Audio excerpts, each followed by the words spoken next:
Masakit na ba ang shoulder mo? And habang tumatagal, akala mo may naiipit na sa bawat galaw mo? Baka ito ay tinatawag na shoulder impingement syndrome. Ako si Doc Fadi from Fadisa Physical Therapy at sa video na to, we will be discussing ano ba ang condition na ito. So ano nga ba ang shoulder impingement syndrome?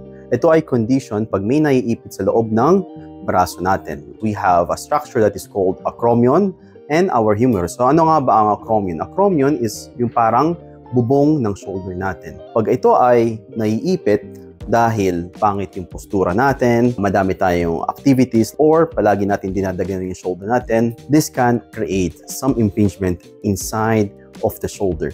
So let's say for example, ito ang litid natin at ito ang humerus natin at ito naman ang acromion natin. And dapat we have this space na kinatawag na subacromial space. Pag naiipit to, unting-unti siyang magiging makitid or narrow. And pag nagiging narrow, there's a certain angle when your movement of your shoulder gets painful, and we call that as the painful arc. So dito mo mararamdaman yung parang akala may naiipit, may nakadagan, or palaging siyang may tumutusok.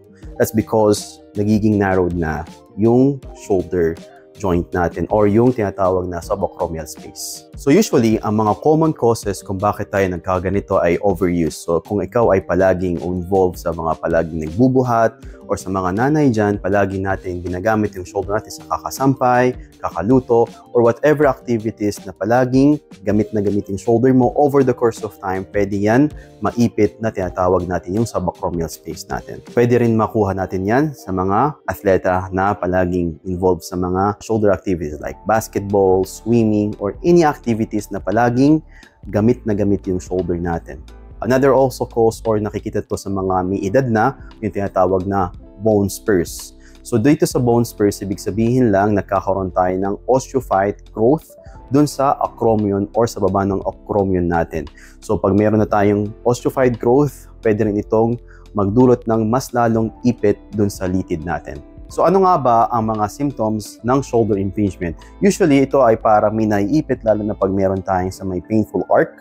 Kunwari ito ay nasa 90 to 120 degrees, doon mo siya nararamdaman, or palaging nananakit yung back of the shoulder mo.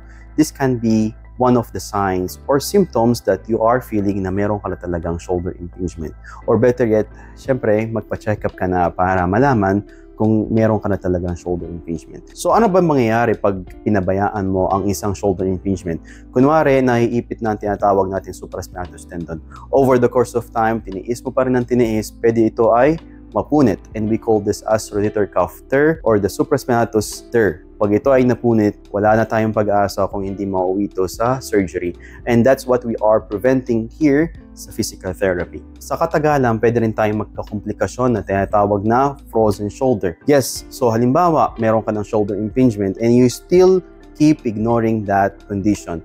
Over the course of time, mapapansin mo lahat ng anggulo ng shoulder motion mo, hindi mo na talaga magagalaw. Ang mensahe lang dito, once you feel those kind of symptoms, habang maaga pa-check up na kayo, habang shoulder impingement pa lang to.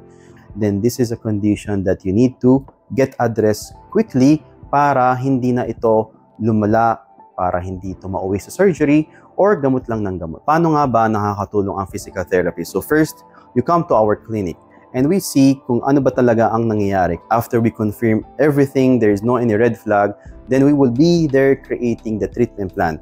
After creating the treatment plan, we will be suggesting how many sessions that is needed for you. So wag mo nang baliwalain ang ganitong klaseng pain na nararamdaman mo kahit na mild pa lang to. Actually, mas maganda na mild pa lang yan na magpa-check up ka na kasi mas maganda ang magiging prognosis natin or outcome recovery natin at magiging mas less ang gastos mo sa therapy at hindi ka na palaging maggagamot. Dito sa Fadisa, we can help you treat that stubborn pain that you are dealing with and mawala na siya agad habang maaga pa. Feel well at Fadisa. Feel well at Fadisa.